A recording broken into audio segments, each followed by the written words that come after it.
Extended families may not function well because um, sometimes the parent, which is now like the grandparent and the parent, are living in the same house, and if they have different ideas on how to raise the kids or what to feed everyone, or uh, I, I could go on and on and on, what sports to get them in or not get them in, and so on, can really kind of affect um, the harmony within the family structure. Sometimes it's good, sometimes it's supportive, but certainly not always. Um, the parent feels like, these are my kids, and this is my, you know you're their grandparent, but the grandparent feels like they have a say, and it just can get messy. This graph shows the score gap in fourth grade science on the 2015 TIMSS between children in schools where more than 25% of the children are from affluent homes compared to children in schools where more than 25% are poor. Generally, the nations with the largest gaps are also the nations with the most schools at one or the other end of the spectrum, and fewest in between. For example, 23% of the children in the United States attended schools that were neither rich nor poor, but 37% of the Japanese children did. I kind of mentioned this before. Friendship in early childhood is really built on um, proximity. And then as we get older, it becomes more complex. So,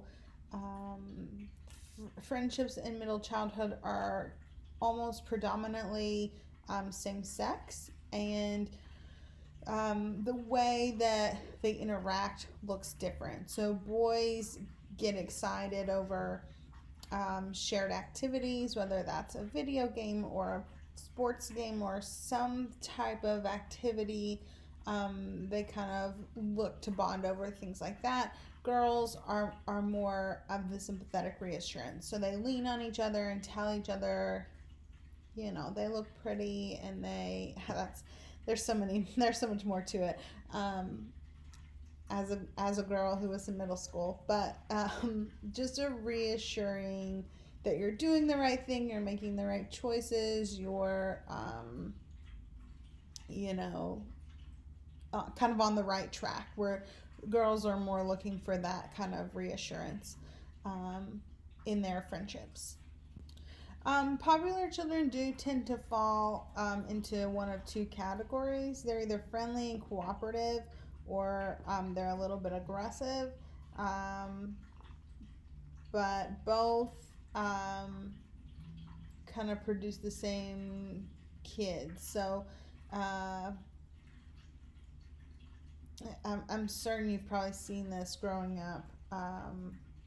The difference is they're either popular because everyone likes them, or they're popular because they're a little bit pushy, but still maybe have some of that it factor. Unpopular children, they kind of fall into these three categories. Neglected, so they're not, nobody really comes around, but no one's actively pushing them away. They're just kind of on their own a little bit. Aggressive rejected, these kids are kind of aggressive. They're a little bit confrontational with other people, but they don't really have anything drawing people in. So they end up possibly becoming the bully down the road, and also a bully victim. Withdrawn, rejected children, kind of just scared. They're anxious. They really stay away from other people, and tend to be disliked by their peers. We already mentioned bullying. This is a key, like, part of the definition. It's repeated and systemic. They're systematic. They're they are they know what they're doing. They're trying to inflict harm, um, and this certainly picks up in middle childhood. And I would still say It's the worst in adolescence, but it definitely picks up in middle childhood. So, types of bullying, we kind of looked at these a little bit, and we'll look at them more again in adolescence. But you have physical, so exactly what you think of: hitting, pinching, kicking, punching. Verbal, so teasing or taunting, maybe some name calling. Relational is more where they'll actively try to push you away. Relational aggression does tend to be more female driven aggression, um, but of course it goes on both sides, but predominantly females.